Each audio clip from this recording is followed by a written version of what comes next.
Ouais, à Gosier, ils ont tellement la classe que même les arbustes, la verdure, ils leur donnent un style. C'est incroyable. C'est vraiment ce qu'on pourrait appeler une commune classe. Oui, c'est une jeune fille, une jeune femme qui me fait part d'une certaine histoire sentimentale, expérience de vie qu'elle a eue il n'y a pas si longtemps avec un mec super bien, mais c'est une histoire qui sort de l'ordinaire, une histoire hors du commun. Voici le pourquoi et le comment. Démonstration. Alors, ils se connaissaient depuis un bon bout de temps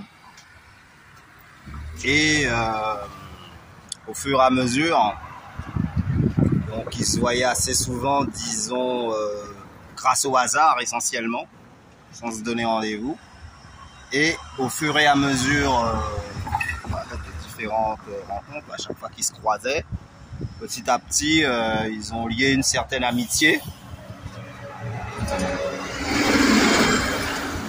Et puis, probablement, à travers cette amitié-là, certains sentiments amoureux sont nés. En tout cas, on sentait bien qu'entre eux, il y avait quand même un grand respect et une certaine attirance qui était plus ou moins flagrante à vue d'œil. One. Et l'histoire aurait pu s'en tenir là. Sauf que, évidemment, facteur humain. Et voilà que, d'un coup, il commence à s'avouer plus ou moins les choses. Donc, lui, il avance un pion, jusqu'à ce qu'il n'y ait plus aucun pion dans la partie, quoi. Et là, il a bien fallu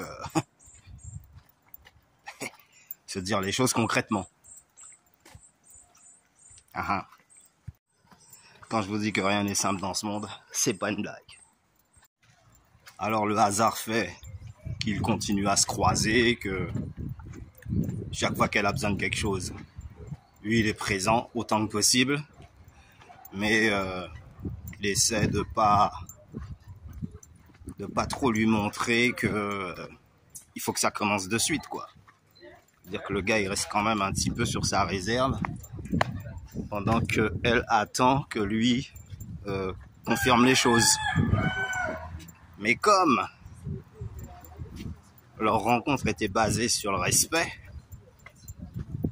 donc pour éviter d'entrer dans une histoire à 2 balles qui aurait probablement démarré très fort pour tout de suite se terminer, ils ont préféré continuer sur le chemin de l'amitié.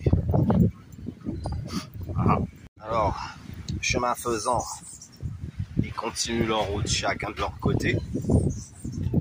Et le temps passe, mais aucun des deux ne se décide à mettre les choses au point.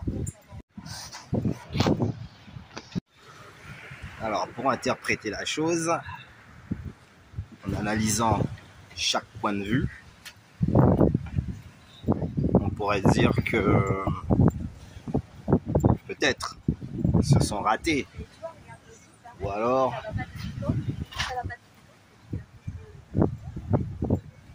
il y avait un peu trop de matière à pétrir, il fallait alléger. Alors, qu'est-ce qui ferait que 2 personnes bien rencontrées, du fait que tous les deux soient d'accord à entamer une relation, et qu'au point zéro, c'est-à-dire juste au moment où tout aurait pu se faire, ils étaient à 1 millimètre de commencer une histoire, et à ce moment-là, ce sont les deux qu'on préférait s'en tenir là. Et donc la question c'est comment et pourquoi. Very funny. On peut faire une extrapolation. Donc tu vas à l'îlet, t'es un bon nageur, tu plonges. Au bout d'une centaine de mètres, tu bois 2-3 tasses, ça te décourage. Tu sais que la ligne de départ est plus proche que la ligne d'arrivée. Vu que t'es à moitié étouffé, tu préfères revenir sur tes pas. Parce que tu te dis que si jamais tu continues et que tu bois encore 2 ou 3 tasses, là ça risque d'être sérieux. Tu risques de te trouver carrément bloqué au milieu, sans pouvoir ni avancer ni revenir. Donc, je pense que ça doit être le gars. Donc le gars, quand il a senti qu'à un moment donné, ça aurait pu, et ils en étaient conscients tous les deux, à tous les coups, ça allait devenir une histoire sérieuse, qui lui aurait pu peut-être les amener jusqu'au mariage, hein, va savoir, mais en tout cas, vie de famille, c'est-à-dire enfant, maison, tout. Et ouais, il a dû se passer quelque chose dans sa tête. Et globalement, je pense pas que ce gars-là, il en avait une autre. Il envisageait un autre genre de vie. C'est juste que la raison l'a emporté sur le cœur. Et on dira souvent que le cœur a ces raisons que la raison elle-même ignore. C'est-à-dire que l'amour peut te déstabiliser ou alors te remettre sur les rails. Et comme c'est un mec qui est déjà sur les rails, il s'est dit, vu sa vitesse de trajectoire, si jamais il y a un hic en chemin, c'est foutu, c'est le capotage. Donc, au lieu de gâcher une amitié, au lieu de se dire, je vais me lancer, sauf que le risque, c'est que tout foire, et donc, il va perdre la considération de la fille, l'amitié, plus il va se sentir coupable de l'avoir fichu dans un bordel, en tout cas, de ne pas avoir réalisé ses rêves. Et ben le gars, il va se dire, ok, j'ai fait 100 mètres, j'ai bu 2-3 tasses. Personnellement, je préfère revenir en arrière et mettre mes pieds à terre. Voilà. C'est simple. Alors, ça veut pas dire qu'il a trouvé des défauts sur sa compagne, hein. Pas du tout.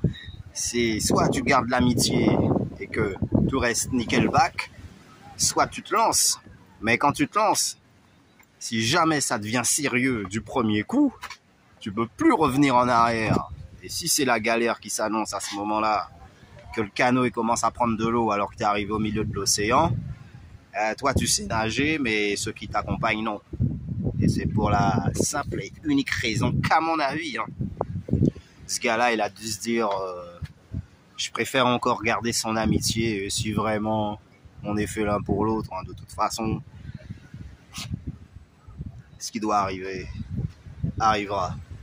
C'est l'instant présent où on se dit que demain ne viendra jamais et que hier est déjà loin.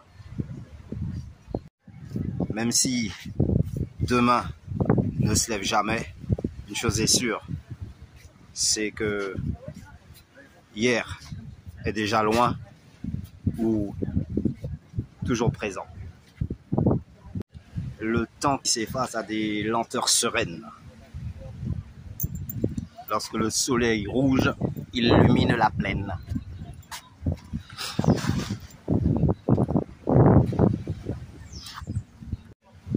C'est le temps qui s'efface à des lenteurs sereines lorsque le soleil rouge illumine la plaine.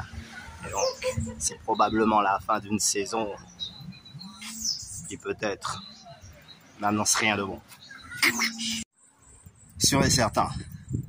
Car dans la vie, il faut savoir faire le bon choix. Et parfois, vaut mieux revenir en arrière, prendre son élan pour mieux sauter, au lieu de sauter sans élan et se retrouver au fond du ravin, quoi, au fond du trou, quoi.